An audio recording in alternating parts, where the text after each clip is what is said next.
يا رسول الله سلام عليك يا رفيع الشان والدرج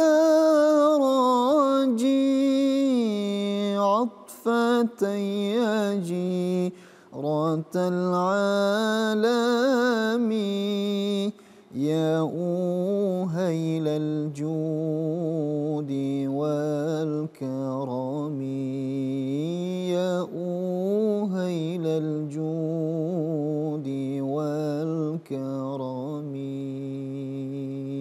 Allahumma salli ala Sayyidina Muhammad wa ala ali Sayyidina Muhammad. Salam rindu kami kepada Nabi Muhammad SAW. Semoga kita semua mendapatkan syafaatnya nanti di hari kiamat. Pemirsa, alhamdulillah senang sekali kembali lagi bersama saya Muhammad Hizbullah dalam program Kajian Islami TVRI. Ada hal yang perlu kita harus benahi dalam hidup kita. Kita harus melangkah setiap hari, melangkah ke arah yang lebih baik. Setiap hari kita harus punya target. Saya hari ini harus lebih baik daripada kemarin. Begitupun seterusnya. Tema kita pada kesempatan kali ini pemirsa adalah tentang yuk hijrah, melangkah positif. Istilah hijrah kemudian menjadi sebuah terminologi yang cukup populer bagi masyarakat Indonesia. Seperti apa makna hijrah dan apa yang perlu kita manakan di dalam langkah-langkah kita dalam kehidupan kita sehari-hari. Bersama guru kita Habib Abdurrahman Al-Habsyi. Assalamualaikum warahmatullahi wabarakatuh. Ya Habibana, sehat Habib? Alhamdulillah, waalaikumsalam warahmatullahi wabarakatuh. Waalaikumsalam. Bisa disapa buat seluruh pemirsa yang sedang menonton kajian kita ini, Beb? Baik, assalamualaikum warahmatullahi wabarakatuh pemirsa yang dimuliakan Allah Subhanahu wa taala. Semoga Allah Subhanahu wa taala berkahi kita semuanya dan mudah-mudahan tetap setia dengan kajian Islami yang diadakan oleh TVRI. Baik. Di sini juga ada sahabat saya Ustadz Mahfuzul Khuluki, sekaligus juga menyapa buat teman-teman atau pemirsa yang sudah setia di depan layar kacanya atau mungkin melalui via YouTube ya. Bisa disapa Ustadz Mahfuz. Ya, assalamualaikum warahmatullahi wabarakatuh.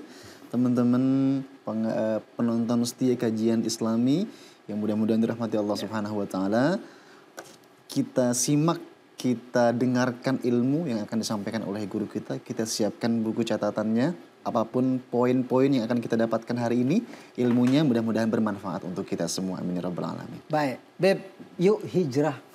Jadi langsung aja saya bilang yuk hijrah. Ini istilah ini pernah tren di Indonesia, bahkan sampai sekarang tren. Komunitas hijrah ada di mana-mana. Itu adalah upaya, ya satu sisi adalah upaya positif bahwa untuk memberikan nuansa-nuansa ke arah yang positif buat masyarakat. Apa Beb yang perlu kita pahami dengan ajakan-ajakan atau mana-mana yuk hijrah ini? Baik, bismillahirrahmanirrahim. Alhamdulillah rabbil alamin wassalatu wassalamu ala Rasulillah wa ala alihi wa sahbihi wa man wala. Allahumma salli wa sallim ala sayyidina Muhammad wa ala ali sayyidina Muhammad. Ini kita perlu pahami yang pertama kali adalah kata hijrah ini lebih dulu. Hijrah ini diistilahkan bahwasanya al-intiqal min baladi syirki ila baladil Islam, yaitu berpindahnya seseorang dari negeri yang penuh dengan kemusyrikan menuju negeri yang penuh dengan keselamatan dan kedamaian. Kalau kita berbicara tentang hijrah ini disyariatkan.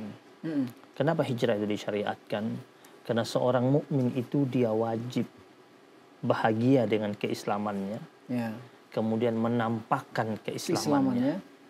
Dan bangga dengan keislamannya.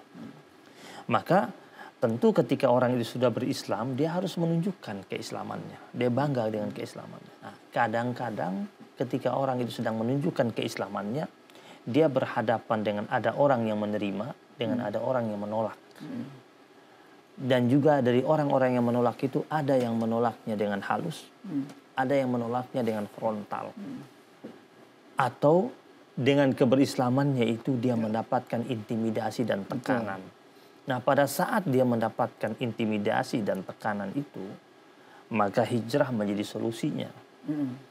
Hingga akhirnya dia harus berpindah lokasi agar dia tetap dapat mengekspresikan keberislamannya dia dan bangga dengan keislamannya, dan menunjukkan keislamannya dan mensyiarkan Islamnya. Karena salah satu kewajiban seorang muslim itu yaitu dia mensyiarkan agamanya. Agar agama itu, Islam itu tidak hanya dinikmati oleh dirinya tetapi dapat dirasakan kedamaian dan ketentraman itu oleh makhluk-makhluk Allah yang lainnya. Baik. Dalam konteks sekarang, Beb, makna hijrah tadi kan berpindah dari satu tempat ya, yang tempat itu adalah penuh dengan kemusyrikan, kezaliman, kemudian ke tempat yang aman. Atau mungkin konteks sekarang dia ingin menampakkan identitasnya, kemudian dia ingin menunjukkan bahwa saya hijrah untuk menunjukkan dan ingin membutuhkan pengakuan dan keamanan. Dalam konteks sekarang, Beb, di zaman modern saat ini, hijrah ini sekarang sudah banyak sekali bentuknya. Itu bahkan, mohon maaf dalam tanda kutip ya, bukan saya bentuk nyinyirin orang-orang hijrah. Itu bahkan menjadi nilai plus yang sungguh luar biasa. Misalnya baju, setiap produk yang dilahirkan. Apa dampak positif dan juga negatif dari tren-tren seperti ini, Beb? Ya, kita berharap hijrah itu tidak hanya menjadi tren sesaat. Kemudian seiring dengan berjalannya waktu dia menjadi layu dan tidak berkembang. Maka kita perlu pahami ada dua bentuk hijrah. Yang pertama hijrah tempat. Ketika orang itu berpindah dari satu titik ke tempat yang lain untuk mendapatkan kenyamanan atau kehidupan yang jauh lebih baik dengan keislaman yang dia miliki. Nah, hijrah tempat ini ada dua, ada hijrah secara umum, ada hijrah secara khusus. Hijrah secara umum yaitu ketika setiap orang itu dia berpindah dari negeri yang kafir, dari negeri yang dia merasa tidak bernyaman menuju negeri yang Islam. Kemudian akhirnya dia dapat menikmati ibadahnya. Yang kedua ada hijrah secara khusus yaitu hijrahnya Rasulullah SAW. Itu hijrah khusus. Nabi berpindah dari Mekah ke Madinah itu kan itu hijrah secara khusus. Yang kemudian setelah itu Nabi masuk lagi ke Mekah, itu Fathul Mekah, Mekah menjadi Muslim semuanya. Kemudian setelah itu Nabi mengatakan tidak lagi ada hijrah setelah Fatah. Hadis tidak ada hijrah setelah Fatah itu maksudnya Mekah ini setelah dia dibebaskan dari cengkraman orang-orang kafir Quraisy, dia sudah aman dan tidak lagi ada hijrah lagi. Maksudnya orang yang sudah ada di Mekah tidak boleh lagi kemana-mana dengan alasan bahwa saya ingin kenyamanan keislamannya karena sudah nyaman di situ. Jadi orang ketika dia masih merasa nyaman dengan keberislamannya, artinya nggak perlu dia mengatakan dia akan hijrah. Baik. Nah, jadi perlu kita luruskan dahulu tentang makna hijrah yang hakiki. Yang kedua ini hijrah maknawi. Nah, ini yang kita mau bahas kan hijrah maknawi. Jadi hijrah tempat sudah selesai kita bahas tadi. Hijrah maknawi yaitu hijrah dari kemaksiatan menuju kesalehan. Hijrah dari kejahatan menuju ketaatan. Itu hijrah maknawi. Makanya dikatakan oleh Rasul Sallallahu Alaihi Wasallam, hadis riwayat Imam Bukhari, wal muhajiru, orang yang berhijrah yang hakiki itu adalah man hajara ma nahallahu. Orang yang berhijrah itu adalah orang yang beranjak dari ma nahallahu anhu. Apa-apa yang dilarang. Apa-apa yang Allah larang untuk dirinya itu dia beranjak dari situ. Itulah orang yang berhijrah yang hakiki. Ini secara maknawi itu. Nah, tren hijrah ini bagus, tetapi tentu kita perlu isinya juga bagus. Jadi jangan sampai kemasannya. Maksudnya isinya konten apa? Ya, jadi jangan sampai kemasan luarnya mengatakan kita yuk hijrah, tapi di dalamnya ternyata kemasannya tidak sesuai dengan konsep-konsep Islami. Ya, kita mengatakan kita punya komunitas hijrah, tapi kita eksklusif. Apakah Islam mengajarkan kita eksklusif? Sepakat. Sedangkan Islam ini agama yang inklusif. Mengapa harus terbatas dengan kelompok ini? Oh, ini bukan kelompok kita. Di dalamnya namanya hijrah. Kita lihat ketika Nabi bersama sahabat-sahabatnya hijrah dari Mekah ke Madinah. Itu malah merangkul. Merangkul semuanya. Itu yang berangkat itu adalah multi kabilah. Dari berbagai macam bentuk kabilah, kelompok. Yang bahkan pada waktu itu di Madinah saja itu dua suku besar itu orang-orang Ansar itu Aus dan Khazraj itu 120 tahun perang tanpa henti mereka. Kemudian Allah Subhanahu wa taala ikat mereka dengan nilai ukhuwah Islamiyah itu kan, sehingga turunlah firman Allah, wa'tasimu bihablillahi jami'an wa la tafarraqu wadhkuru nikmatallahi alaikum iz kuntum a'daan fa'alafa baina qulubikum. Itu jelas sekali bahwasanya Allah hadirkan mereka, nikmat kebersamaan mereka ketika mereka mau berpindah dari kekufuran mereka menuju nilai keimanan mereka dengan berhijrah itu. Ya. Kemudian akhirnya Nabi juga mempersaudarakan dengan momentum hijrah itu, Nabi mempersaudarakan antara orang-orang muhajirin dan ansar. Ya, betapa Salman Al-Farisi dipersaudarakan dengan Abu Darda. Dan Salman Al-Farisi dari mana? Dari Persia. Abu Darda dari mana? Orang Ansor. Karakternya beda, adat istiadatnya beda, gaya kehidupannya beda, tapi dengan ikatan hijrah itu, kemudian ukhuwah Islam yang begitu indah itu, akhirnya Salman Al-Farisi dengan Abu Darda itu seperti saudara kandung. Jadi itulah hijrah maknawi itu. Jadi betul-betul terjalani dalam kehidupan. Baik.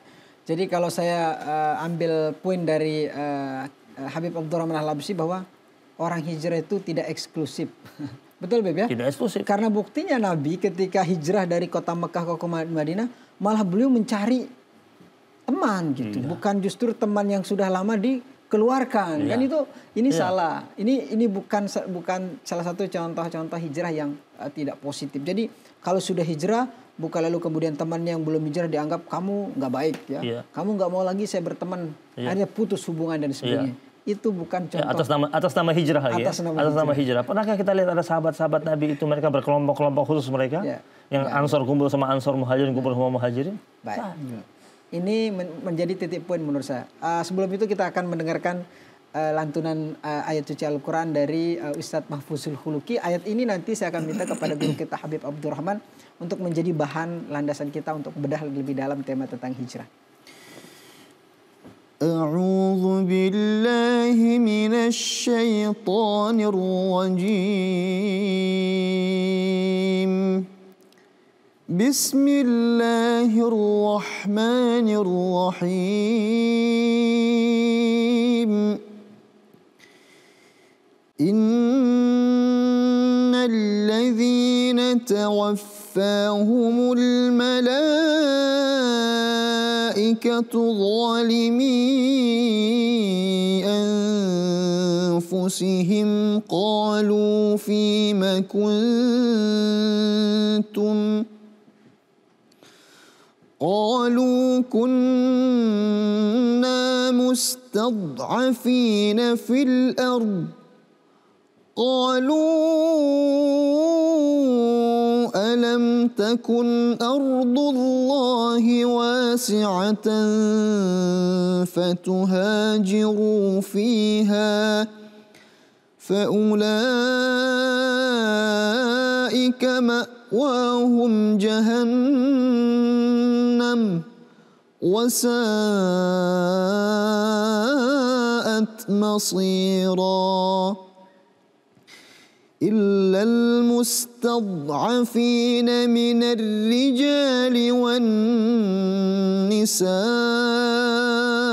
والولدان لا يستطيعون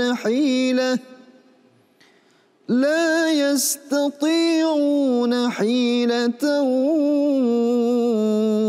ولا يهتدون سبيلا Sadaqallahul azim. Sadaqallahul azim. Maha benar Allah dengan segala firman-Nya. Ayat yang dibacakan oleh Ustadz Mahfuz nanti kita akan membahas lebih dalam di segmen berikutnya seperti apa pesan-pesan hijrah, kemudian kita terus melangkah positif dalam kehidupan kita sehari-hari. Sesaat lagi tetaplah bersama kami dalam program Kajian Islami TVRI.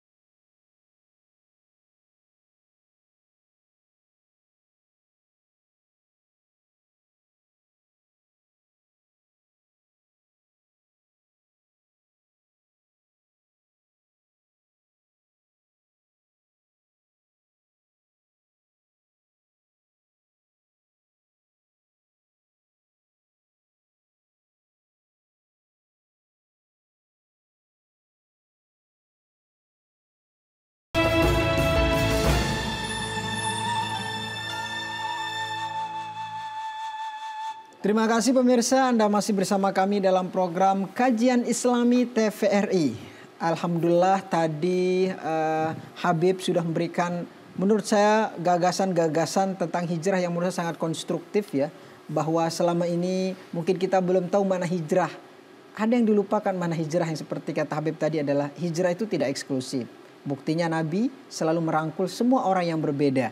Walaupun berbeda agama, suku, budaya, bahasa. Buktinya orang Ansor dari beragam. Ada suku Aus dan Hazraj. Mereka merangkul, bukan mereka membangun komunitas dan komunitasnya. Saya akan minta lagi kepada Habib tadi terkait juga dengan ayat yang dibacakan oleh Ustadz Mahfuzul Huluki. Apapun poin hijrah lagi yang perlu kita ambil, yang kemudian perlu didengar oleh masyarakat Indonesia atau orang sekarang yang aktif terlibat dalam komunitas-komunitas ini. Ya, ayat yang dibacakan tadi itu surat An-Nisa ayat 97 dan 98 itu sejatinya berbicara tentang hukum-hukum hijrah itu. Jadi yang pertama wajib ada hukum namanya wajib berhijrah. Yang kedua itu tidak wajib berhijrah. Yang ketiga itu dianjurkan berhijrah. Nah, yang pertama wajib berhijrah itu ya surat An-Nisa ayat 97 itu. Dan orang yang sebenarnya harus dia berhijrah dan bisa. Jadi dia sebenarnya sudah mendapatkan hal-hal yang tidak mengenakan di tempat tersebut dan dia bisa berhijrah sebenarnya. Dan ketika dia tidak melakukan, Allah bakal tanya kepadanya, fima kuntum, kunna mustad'afina fil ardi. Mereka bilang ketika ditanya kenapa, mereka bilang kunna mustad'afina, kami lemah. Tetapi sebenarnya mereka lemah, tapi mereka punya potensi untuk bisa keluar sebenarnya, untuk pergi keluar. Mereka mendapatkan tekanan, tapi bisa. Maka Allah katakan, dibilangkan kepada mereka, alam takun ardullah wasi'ah. Bukankah bumi Allah yang luas? Ini semua punya Allah. Maka fatuhajiru fiha. Maka apakah kamu tidak mau pergi ke sana? Jadi ini wajib berhijrah. Dia punya peluang keluar. Namun yang kedua, ada hamba Allah Subhanahu wa taala, dia tidak mampu keluar untuk hijrah karena dia mendapatkan tekanan yang begitu kuat sehingga tidak ada kewajiban bagi dia untuk berhijrah. Nah, bagi dia itu Allah katakan illal mustad'afin minar rijali wan nisa. Orang-orang yang lemah, yang memang tidak berdaya, kemudian mau keluar seperti Bilal yang tidak bisa keluar. Nah, dia dapat siksaan. Seperti Ammar bin Yasir dan yang lain-lainnya. Karena mereka dalam kungkungan majikan-majikan mereka. Tetapi bagi orang yang tidak dalam kungkungan atau tidak dalam kuasa orang-orang tertentu, dia bisa pindah-pindah. Nah, tapi kalau dia tidak bisa, maka hukum yang kedua berlaku bagi dia, maka dia tidak wajib berhijrah sambil dia berharap agar Allah menurunkan bantuan padanya. Yang ketiga, orang yang dianjurkan berhijrah. Jadi boleh dia lakukan, boleh tidak dia lakukan. Nah, ini jadi tidak diwajibkan dia. Tetapi kalau dia mau berhijrah, boleh dia lakukan. Ya, biasanya orang-orang seperti ini itu orang yang masih bisa menampakkan agamanya di negeri-negeri yang membatasi aktivitas agama. Tapi dia masih bisa menampakkan, itu dia boleh tetap bertahan di situ. Selama dia masih merasa muda. Tapi kalau dia sudah merasakan sudah tidak bisa lagi menampakkan agamanya, dibatasi, bahkan kalau dia lagi ibadah di rumahnya dia dihukum, dia disiksa satu keluarganya, dia harus keluar. Tapi kalau dia masih bisa menampakkan agamanya, walaupun dia tinggal di negeri yang mayoritas agamanya non muslim, tetapi dia masih bisa beribadah, dia masih bisa kumpul dengan sesama muslim, masih bisa melakukan aktivitas agama, aktivitas ritual agama dalam kehidupan sehari-hari, maka orang seperti ini dia boleh menetap, juga boleh berhijrah. Dia boleh berhijrah kalau merasa saya ingin tinggal di negeri yang muslimnya mayoritas, dan merasa lebih nyaman, lebih senang, boleh dia pindah. Tapi kalau dia masih mau bertahan di situ, tidak apa-apa juga. Baik. Soalnya ada beberapa kasus, Bib, di beberapa negara-negara tertentu gerak ruang gerik Muslim itu dibatasi sampai kemudian sholat pun dia harus cari-cari tempat. Seperti ada beberapa kasus TKW kita di Korea atau di mana itu banyak yang kemudian dia untuk sholat dia harus dengan majikannya harus cari-cari. Bahkan ada yang sampai sholat pun harus di kamar mandi gitu. Karena saking gak ada waktu lagi. Nah, ini apakah seperti ini juga perlu harus hijrah? Tapi memang dia satu-satunya pekerjaannya misalnya di situ, Bib. Apa solusi menurut Habib dalam kondisi-kondisi seperti ini? Dia masuk yang ketiga sebenarnya. Selama dia masih bisa menegakkan ibadahnya, walaupun dengan dengan cara di tempat-tempat yang harus dia cari, tapi dia masih bisa menjalankan ibadahnya, masuk yang ketiga ini, dia boleh tetap dan dia boleh pergi. Kalau misalnya dia tetap karena memang tidak ada no choice, tidak ada pilihan lain, maka dia tetap. Tapi ketika di kemudian hari tiba-tiba ada pilihan lain, dia boleh pindah. Jadi dia masuk di opsi yang kedua, ya, yang dianjurkan berhijrah. Jadi boleh dia melaksanakan, boleh dia tidak melaksanakan, karena anjuran. Dia kalau semuanya belum ada pekerjaan yang lain, tapi dia masih bisa melaksanakan ibadahnya, walaupun sebenarnya tidak nyaman tempat ibadah tersebut, tapi dia masih bisa mengerjakannya, maka bertahanlah dia. Tapi kalau semuanya di kemudian hari dia mendapatkan ada mendapatkan peluang baik untuk bekerja di tempat lain yang lebih nyaman, ibadahnya lebih nyaman dia, kemudian dia bisa melaksanakan ibadah dengan baik, kemudian diberikan waktu luang untuk merayakan hari rayanya, maka dia pindah. Dia pindah ke tempat tersebut. Baik, ini betul. Karena memang banyak, Beb, tidak hanya di negara-negara seperti di Hong Kong, banyak TKI, tapi nggak semua ya. Maksudnya ini adalah beberapa kasuistik yang banyak bertanya juga kepada kita bahwa gimana cara mereka menghadapi seperti ini. Apakah saya harus hijrah? Apakah harus saya ke tempat mayoritas muslim dan sebagainya. Kemudian berikutnya, Beb, terkait dengan sekarang di media sosial ini kan isu dan fenomena-fenomena hijrah. Gimana pesan-pesan Habib nih buat tidak hanya hijrah itu dari betul tadi kata Habib, fisiknya, misal dari yang nggak berjilbab menjadi berjilbab, atau yang seharinya nggak pernah ke masjid kemudian jadi masjid, tapi di media sosial. Gimana hijrahnya di media sosial? Hijrah ini kan butuh aksi nyata, bukan drama. Maka kalau kita berhijrah dengan sungguh-sungguh, yakinlah kita pasti akan dapat rahmatnya Allah Subhanahu Wa Taala. Jadi ketika ada orang seperti dia ingin berpindah dari tempat yang penuh dengan kemaksiatan menuju tempat yang penuh dengan ketaatan, dia ingin berpindah dari komunitas yang banyak unsur ribawinya menuju komunitas yang mengandung unsur-unsur yang halal.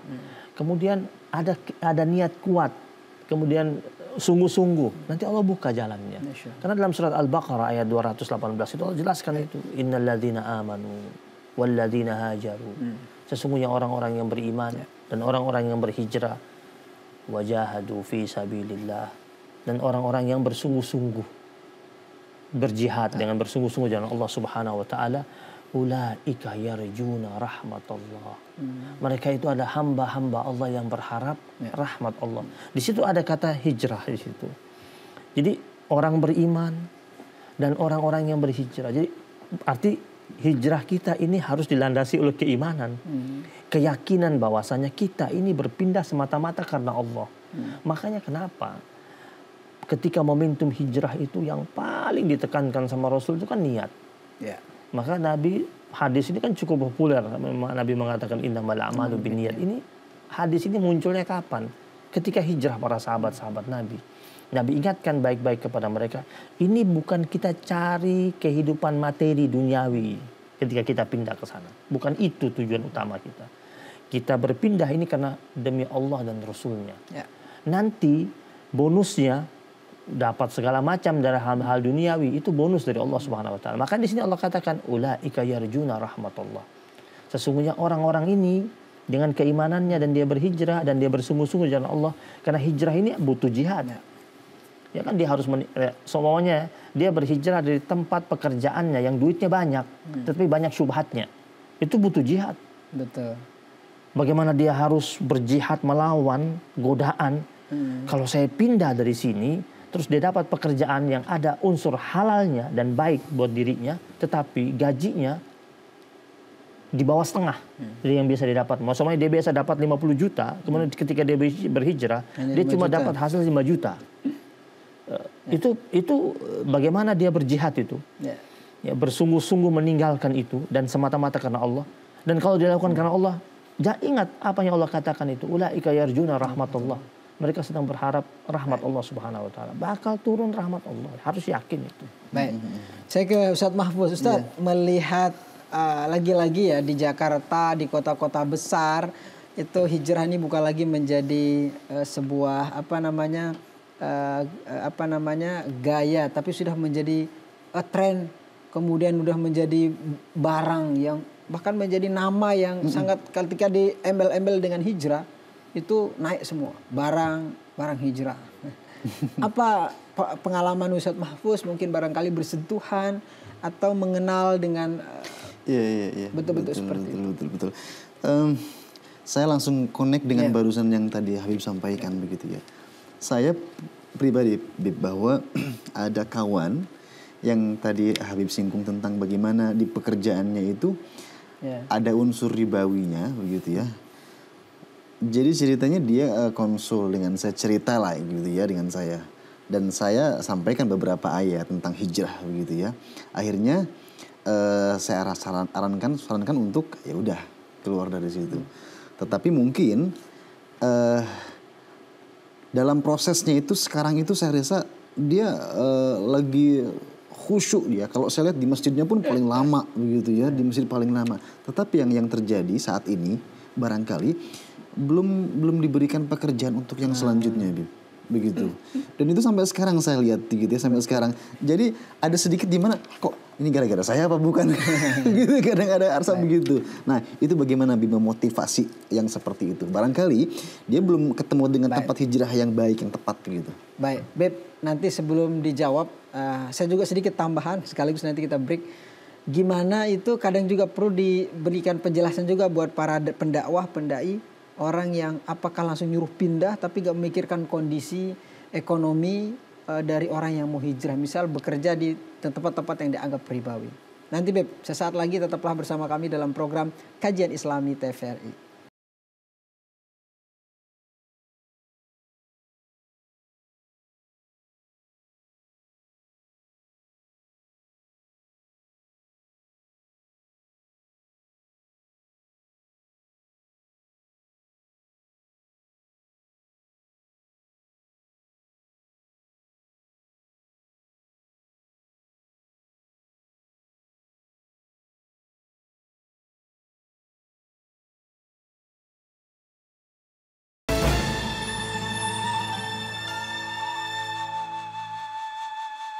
Terima kasih pemirsa, Anda masih bersama kami dalam program Kajian Islami. Kita masih bahas tema tentang hijrah. Fenomena hijrah tadi juga disampaikan oleh Ustadz Mahfuzul Khuluki.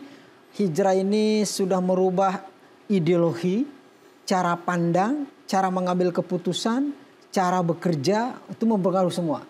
Salah satu kemudian tadi disampaikan oleh Ustadz Mahfuz, bukan hanya Ustadz Mahfuz, saya juga sering mendapatkan juga pertanyaan-pertanyaan seperti itu. Saya sudah bekerja di tempat ini yang menurut mereka dianggap adalah ribawi. Lalu kemudian dia bukan main-main, langsung berhenti sama sekali. Lalu anak dan istrinya tidak bisa makan, pendidikannya terputus. Kemudian bahkan banyak kasus sampai akhirnya mohon maaf berpisah dengan cara pandang-pandang yang menurut saya perlu didudukkan, Bib. Bagaimana pandangan Habib terkait dengan pandangan-pandangan seperti itu? Ya, kita lihat ketika Rasul Shallallahu Alaihi Wasallam itu menyampaikan dakwah, itu Rasul Shallallahu Alaihi Wasallam menyampaikan dakwah itu dengan penuh kesantunan dan bertahap. Ya. Jadi pertama kali di kota Mekah itu, episode pertama kali dakwah Nabi di kota Mekah itu menekankan tentang nilai tauhid, nilai keimanan kepada Allah Subhanahu Wa Taala. Itu muamalah itu dibahas ketika berada di Madinah. Ya, di Madinah sudah baru dibahas tentang ayat-ayat tentang hukum dan lain sebagainya. Nah, ketika kita lihat ada teman kita atau saudara kita dalam tataran hukum itu belum sampai padanya, setidaknya pertama kali kita sentuh dia dengan nilai tauhid terlebih dahulu. Dia mengenal Allah, dia betul-betul memahami diri dia sebagai seorang mukmin. Terus dia memahami tentang apa yang harus dilakukan, apa yang tidak boleh dia lakukan. Bertahap seperti itu. Jadi ketika ada saudara kita, jangan langsung sentuh dengan kata-kata hijrah. Nabi itu hijrah kapan? Setelah 13 tahun berada di kota Mekah. Jadi bukan ujuk-ujuk langsung ya, jadi berangkat. Kan setelah Nabi memantapkan nilai-nilai tauhid kepada umat yang beliau bimbing selama 13 tahun. Maka ayat-ayat tentang tauhid itu munculnya dan turunnya di kota Mekah. Nah setelah itu Nabi merasa sudah mantap iman mereka, baru Nabi ajak pindah. Maka ketika diajak pindah itu, mereka semua pun masih Nabi tekankan lagi tentang niat pindahnya. Karena di antara mereka masih ada yang niatnya bukan karena Allah dan Rasulnya, masih ada niatnya untuk wanita yang ingin dinikahi atau dunia yang ingin didapatkan. Mungkin ketika saya pindah ke sana, hidup saya jauh lebih baik di sana. Betul. Dagang saya lebih maju di sana. Atau ada perempuan yang dapat saya nikahi di sana. Maka Nabi ingatkan, innamal a'malu binniyat. Ya. Jadi sudah 13 tahun sekalipun, ketika Nabi ajak mereka pindah pun, Nabi masih tekankan untuk betul-betul niatnya itu. Nah, kita ketika berbicara tentang hijrah, maka paling penting itu kita bicara tentang niat lebih dahulu. Ya. Dan niat itu kita akan sentuh setelah betul-betul kuat tauhidnya. Ya. Sekarang dia main pindah langsung, sedangkan keberserahan dirinya kepada Allah tidak totalitas. Dia pindah dari tempat kerjanya, sedangkan ibadahnya belum maksimal. Sandarannya kepada Allah belum puncak. Kemudian akhirnya dia di kemudian hari menjadi orang yang akhirnya protes sama Allah. Kemudian akhirnya protes sama agamanya sendiri. Kenapa? Karena bekal tauhidnya nggak kokoh. Jadi sebelum melangkah hijrah, kuatkan tauhidnya itu lebih dahulu. Betul. Kuatkan keimanan lebih dahulu. Sehingga dengan keimanannya yang begitu kokoh, tauhidnya yang begitu indah, maka dia pasti akan mantap melangkah hijrah itu. Seperti Abdurrahman bin Auf kan, ketika dia hijrah, dia tinggalkan semuanya. Tapi apakah dia terpuruk? Nggak terpuruk juga. Semua asetnya tertinggal semua di kota Mekah, tidak ada yang dia bawa, tertahan semuanya. Dia masuk Madinah dengan baju di badan. Tapi apa yang terjadi beberapa tahun kemudian? Harta melimpah dan yang tak terkira bahkan yang dimiliki oleh Abdurrahman bin Auf, dia kembali kaya. Itu kenapa? Karena memang dia ketika berangkat hijrah lillahi wa rasulihi. Karena Allah dan Rasulnya. Jadi terbuka jalan itu. Jadi kalau orang hijrahnya itu belum totalitas, maka jangan salahkan kalau jalannya belum terbuka bagi dirinya. Karena dia belum totalitas. Sandarannya kepada Allah tidak kokoh. Ibadahnya belum kuat. Imannya belum mantap. Ikhlasnya nggak tulus kepada Allah SWT. Baik. Apalagi kemudian dalam masalah-masalah tertentu. Misal dalam fatwa-fatwa hukum-hukum tertentu. Yang fatwa ini masih debatable. Ini masih ada banyak pandangan-pandangan para ulama terkait dengan hukum-hukum tersebut. Cobalah mungkin berpikir lagi ya. Maksudnya bukan tiba-tiba langsung itu, tapi maksudnya dia seperti tadi yang disampaikan oleh Habib, harus perkuatkan dulu jangkarnya. Harus dulu, Nabi aja nggak langsung ke itu kemana, ke Madinah hijrah. Tapi ditanya dulu malah. Artinya banyak juga juga ingin saya tanyakan terkait dengan fatwa-fatwa. Fatwa-fatwa hukum-hukum tertentu yang kadang menurut orang-orang awam, komunis awam itu, fatwa ini perlu juga diaktualisasikan.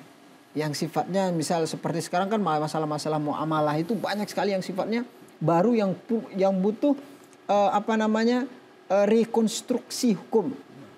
Gimana Beb dalam fatwa-fatwa hukum yang berseliweran di media sosial dari kelompok-kelompok tertentu, karena memang salah mengambil poin fatwa ini dia berpengaruh kepada kehidupannya. Di negeri kita ini kan ada majelis ulama.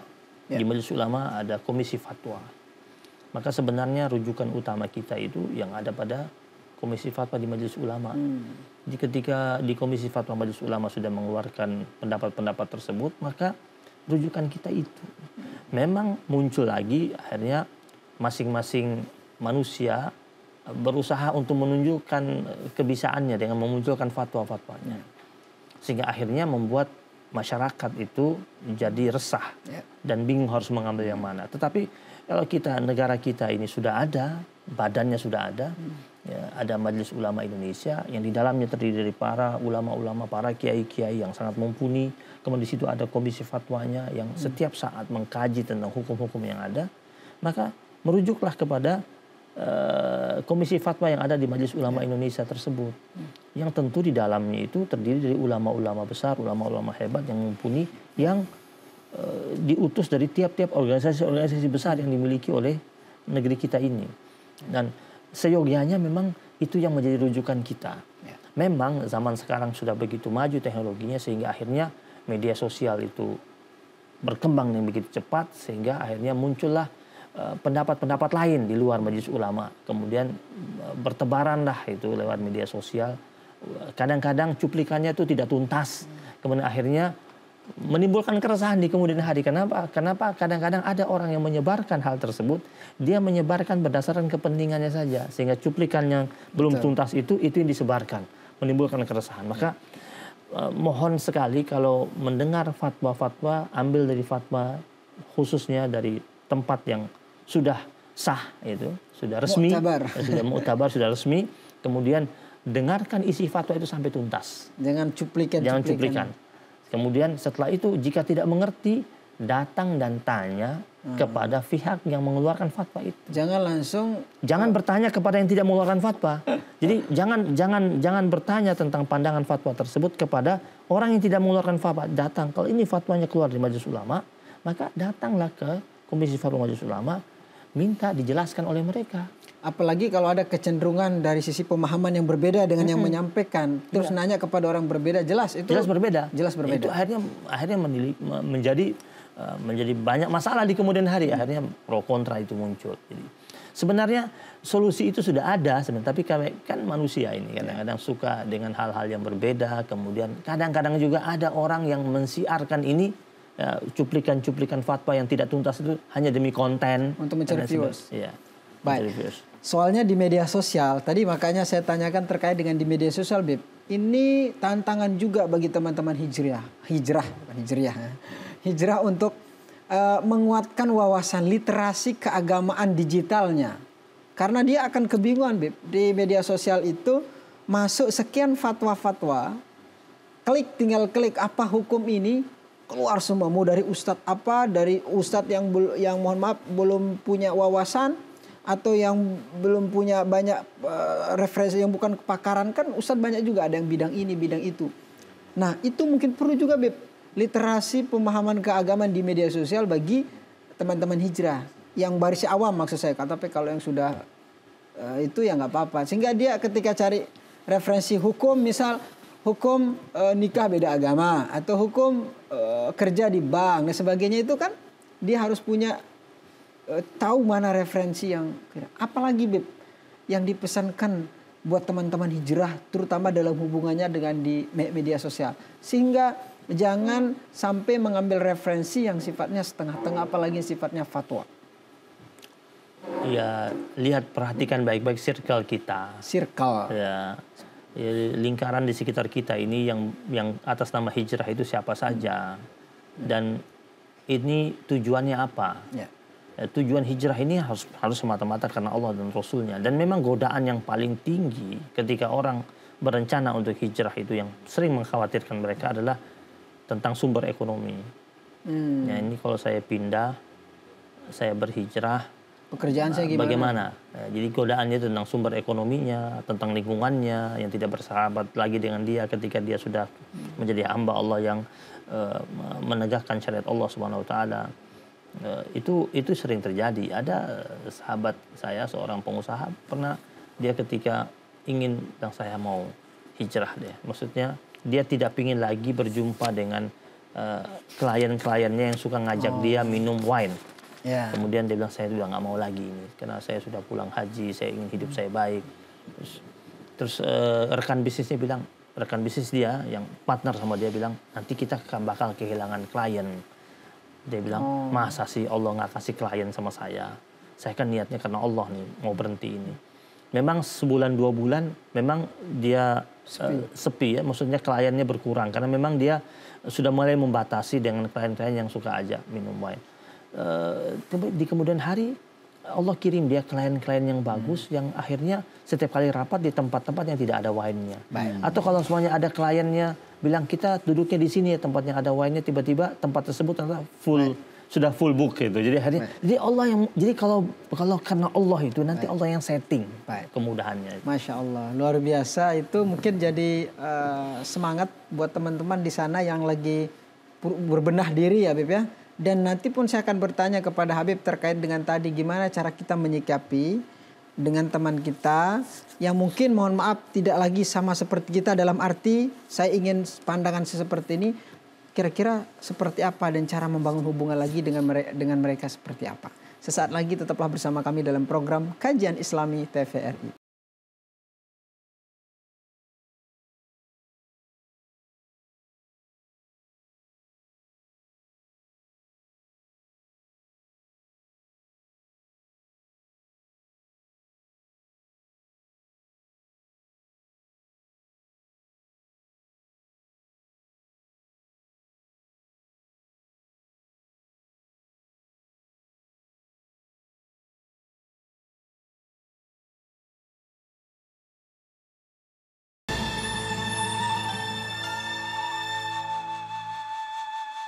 Terima kasih pemirsa, Anda masih bersama kami dalam program Kajian Islami. Kita masih membahas tema tentang yuk hijrah melangkah ke arah yang positif. Ternyata langkah menuju ke arah yang baik juga banyak tantangannya. Karena itu tadi seperti yang disampaikan sebelumnya oleh guru kita Habib Abdurrahman Al-Habsyi, kisah tentang sahabatnya. Lalu kemudian dia ingin, bukan berpisah ya, ingin berupaya ke arah yang lebih baik. Lalu pertanyaan saya tadi, Bib, gimana caranya supaya kita tetap juga menjaga hubungan kita dengan orang yang mungkin dalam tanda kutip dia masih belum mengikuti keinginan kita, kepercayaan kita, keyakinan kita untuk berbeda dari yang sebelumnya. Apakah kita harus meninggalkan sama sekali atau apakah ada langkah-langkahnya supaya tidak ada satu sisi yang, karena banyak juga salah paham, Beb. Setelah dihijrah mengatakan ana khairum minhu, saya lebih baik darinya. Bagaimana, Beb? Ya, merasa diri lebih baik itu kan sifatnya iblis. Ya. Jadi ketika orang itu sudah meniatkan dengan kuat untuk berhijrah dan dia menjalankan hijrahnya itu betul-betul dia berpindah dari kebiasaan-kebiasaan yang tidak baik menuju kebiasaan-kebiasaan yang baik, dari kemaksiatan menuju ketaatan. Tidak perlu dia meninggalkan orang-orang yang dulu bersama dia. Mungkin dia menjaga jarak mungkin karena dia mungkin khawatir takut terjebak lagi dengan orang-orang seperti itu. Tapi kalau dia mampu menunjukkan kebaikannya di hadapan orang-orang tersebut dan orang-orang tersebut menjadi simpati, itu jauh lebih baik. Bisa saja dengan cara dia berhijrah, kemudian cara dia menunjukkan bagaimana dia berhijrah dengan begitu indah, orang-orang tadi teman-temannya itu bisa ikut. Kan biasa banyak tuh ada orang hijrah bawa gerbong. Ya, seperti Sa'ad bin Mu'az itu kan dia pindah ke Islam, itu seluruh kelompoknya, kabilahnya dia seluruh bersyahadat mengikuti Sa'ad bin Mu'az. Kenapa? Karena Sa'ad bin Mu'az dia menunjukkan betapa dia begitu baik terhadap kaumnya setelah dia memeluk agama Islam. Nah, maka ketika ada orang dia berniat untuk berhijrah, maka jangan sampai dengan hijrahnya itu dia akhirnya berjarak dengan keluarganya, dengan kerabatnya. Atau dia mengklaim dia sudah jauh lebih baik daripada mereka. Karena kita tidak tahu, jangan-jangan orang yang kita merasa kita lebih baik dari dia, 2-3 tahun kemudian dia berpindah, hijrah juga. Ternyata ketika dia berhijrah, dia jauh lebih sempurna hijrahnya ketimbang kita yang sudah pindah beberapa tahun yang lalu. Jadi sebenarnya tidak ada alasan bagi orang yang telah berhijrah itu dia menjauhi orang-orang yang terdahulu. Kecuali dia menjaga jarak karena khawatir dia bakal terpengaruh seperti mereka. Tapi kalau dia merasa dengan hijrahnya itu dia mampu menularkan kebaikan, maka kenapa dia harus menjauh? Ya, jadi dia harus yakin bahwasanya dengan hijrah yang dia lakukan itu dia menjadi hamba Allah yang mampu menebar kebaikan. Kemudian mengajak orang untuk menjadi baik sama seperti dia. Baik. Tapi sifatnya seperti muamalah itu normal, Beb, ya? Normal. Artinya sifatnya muamalah, sifat-sifat hubungan. Dia tunjukkan identitas dia sebagai seorang yang sudah berhijrah tersebut. Dan itu sebagai ibaratnya iklan terselubung lewat muamalah-muamalahnya. Siapa tahu dengan muamalah dia terus dia menjadi orang yang betul-betul disenangi. Oh ternyata sekarang dia sudah beda ya. Begini ya, oh sekarang jauh lebih amanah ya. Dicari tahu sama orang, oh kenapa dia jauh lebih amanah. Kenapa sekarang dia ketika lagi duduk bersama kita pamit. Masuk waktu zuhur dia pamit pergi sholat zuhur. Kemudian tutur katanya sudah lebih tertata. Betul, itulah dakwah malah. Jadi ketika dia pamitnya baik-baik. Sorry ya, gue sholat. Lu sih nggak pada sholat sih. Itu bukan orang hijrah sejati. Orang hijrah sejati, maaf nih saya mau sholat. Ada yang mau ikut bareng nggak? Tanya, ada yang mau ikut bareng nggak? Gue teman-teman lo, gue nanti deh. Udah gue duluan ya, berangkat sholat. Habis sholat gabung lagi. Jangan habis sholat terus dia menghilang. Nggak balik lagi. Karena dia merasa kesal sama teman-temannya.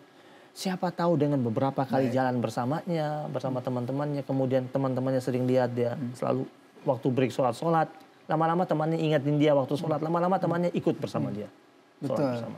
Baik, katanya kok tambah enak dilihat ya. Dia kok sekarang nyaman gitu ya. Sama itu berbeda. Allah yang turunkan rahmat. Makanya dalam Al-Quran dalam surat An-Nisa itu Allah jelaskan itu tentang siapa yang berhijrah itu ayat 100 itu. Itu dia akan yajid fil ardi muragaman katsira wa sa'a. Silakan Ustaz. Kita akan dengarkan Ustaz Mahfuz. A'udzu billahi minasy syaithanir rajim. ومن يهاجر في سبيل الله يجد في الأرض مراغما كثيرا وسعة ومن يخرج من بيته مهاجرا إلى الله ورسوله ثم يدركه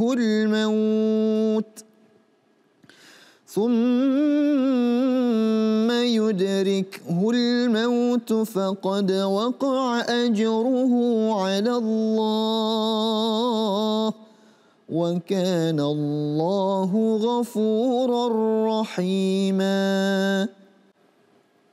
Yajid ardi muraghaman katsira wasa'. Ini imbalan bagi orang-orang yang hijrah. Iya. Bisa dijelaskan. Dan harus karena Allah ya. Nah, harus karena Allah. Di situ Allah bilang harus karena Allah. Imam Ar-Razi rahimahullah mengatakan yang dibilang dengan muraghaman katsira, dia akan mendapatkan di tempat dia berpindah itu, di tempat kerjanya atau di negeri tempat yang dia datang, ya, itu dia akan mendapatkan banyak kenikmatan. Itu muraghaman katsira.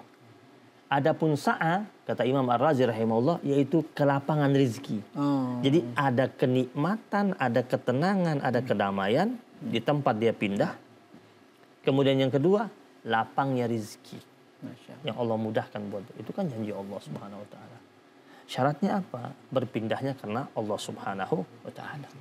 Tentu terus ada pertanyaan, bagaimana kiat-kiat itu biar hijrah itu sukses? Ya, supaya hijrahnya itu baik, hijrah tadi. itu happy lah hijrahnya itu. Ya, maka dia harus berniat dengan ikhlas ketika dia berhijrah semata-mata karena Allah Subhanahu wa taala, tulus. Kemudian segera mencari lingkungan yang baik kalau dia betul-betul ingin berhijrah itu.